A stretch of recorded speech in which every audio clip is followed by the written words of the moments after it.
안녕하세요. 언어치료 갤러리 SLP 갱이입니다. 오늘은 ABA란 무엇인지에 대해서 한번 설명을 드리고, 그리고 나서 ABA 중재 원리 5가지에 대해서 한번 설명해 드리도록 할게요. 자, 첫 번째, 그럼 ABA는 무슨 약자일까요? ABA는 한국어로 응용행동분석이라는 말을 가지고 있어요. 응용행동을 분석한다? 라고 생각을 하시면 이게 무슨 말이지? 라고 생각하실 수도 있으실 것 같아요. 그런데 순서를 조금만 한번 이렇게 바꿔 볼게요. 행동, 분석, 응용, 이렇게 순서대로 하면 조금 이해하시기가 수월할 것 같은데요.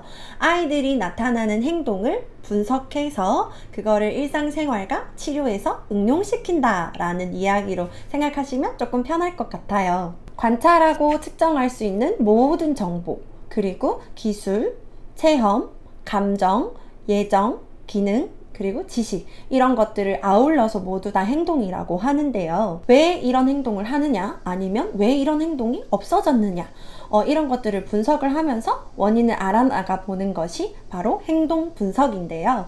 그리고 마지막, 우리가 응용이라는 단어가 남아있죠. 이 응용이라는 단어는 분석한 것을 토대로 우리가 원하는 목표에 도달하기 위해서 생활과 치료 현장에서 응용하는 것이라고 볼 수 있겠습니다. 뜻을 풀이해보니까 생각보다 그렇게 어렵지는 않은 것 같아요. 그렇죠? 근데 막상 또 ABA, 응용행동 분석 이렇게 말을 하니까 사실은 좀 어렵게 다가왔던 것도 있는 것 같아요. 그래서 그러면은 이 프로그램은 어떤 중재 원리를 가지고 있는지 특징적인 요소 5가지를 제가 한번 준비를 해봤어요. 그러면 같이 한번 살펴볼까요? 중재 원리 첫 번째, 동기 유발입니다. 동기 유발이 최고의 교육 원리라고 이야기를 할 만큼 ABA는 자폐 친구들에게 굉장히 효과적인 프로그램이라고 알려져 있는데요. 자폐 친구들은 사실은 굉장히 제한적인 행동들을 많이 해요. 특정한 어떤 이제 집착을 하는 부분이라든지 강박적인 부분들이 많이 존재하는데요. 그렇다 보니까 이 친구들이 상대적으로 동기 유발도 그렇게 많지가 않은 거예요. 나는 이것만 하면 돼. 나는 이것밖에 몰라. 이런 경우들이 많은데요. 그런 친구들을 이제 사실은 동기 유발을 시켜가지고 이제 아이들이 선호하는 놀이기구라든지 아니면 사물이라든지 음식이라든지 이러한 이제 다양한 정보들을 좀 숙지를 시켜서 아이들의 동기를 유발시킬 수 있는 프로그램 이라고 보여집니다. 네. 그래서 사실은 ABA 뿐만이 아니라 언어치료에서는 사실 동기 유발이 굉장히 핵심 포인트거든요.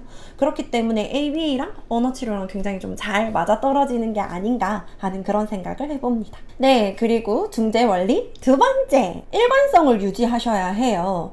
가정에서는 참 이 부분이 많이 어려운 걸로 알고 있어요.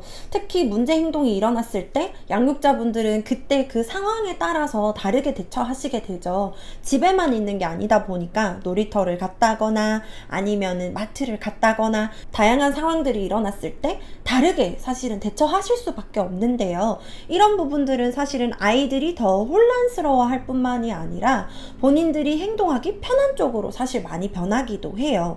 그렇게 아이들이 어떤 행동을 보였을 때 무엇보다도 일관성 있게 행동해 주시는 게 가장 중요한데요. 거기다가 플러스 하나 더 붙여보자면 반복적으로도 시행할 줄 알아야 합니다. 반복과 일관성, 이 2가지를 모두 가져가면서 중재를 해야 하는데요. 둘 중에 하나만 해서도 안 되고요. 그리고 둘 다 안 해서도 안 되고요. 2개 다 동시에 시작해야 됩니다. 그리고 또 하나 중요한 게 있습니다. 바로 과제를 단계적으로 아이의 수준에 딱 맞춰서 제공하는 것이 굉장히 중요한데요. 일관성 있게 혼을 내는데 아이는 혼나는 줄도 모른다. 그러면 이거는 혼나는 것이 절대 아니거든요. 그래서 아이가 전혀 필요성을 느끼거나 내가 이런 이유 때문에 이렇게 된다라는 것을 전혀 알지를 못해요. 그렇기 때문에 여기에서 가장 ABA 프로그램 중재 원리에서 가장 중요한 일관성, 그리고 반복, 그리고 난이도 조정, 이 3개는 한 세트로 꼭 같이 묶어가야 됩니다. 제가 아까 중재원리 1번에서 말씀드린 동기유발은 모든 치료에서 첫 번째로 이루어져야 되는 부분이지만 이 ABA에서 가장 중요한, 제가 봤을 때 ABA 꽃이라고 볼 수 있죠. 그거는 바로 일관성, 반복, 그리고 난이도 조정입니다. 자, 그리고 중재 원리 세 번째, 보상이 되는 사물을 아껴 써야 돼요. 모든 물건을 자유롭게 가질 수 없을 때 우리는 조금 더 애달게 되고 동기가 조금 더 많이 생기게 되잖아요. 그리고 간절하게 원하게 되면서 그에 대한 선호도도 더 커지기 마련입니다. 그렇기 때문에 정확하게 강화 스케줄에 맞춰서 진행하면서 점차적으로 강화를 줄여나가야만 할 것인데요. 만약에 이런 경우들도 있어요. 욕구가 없는 친구들도 있거든요.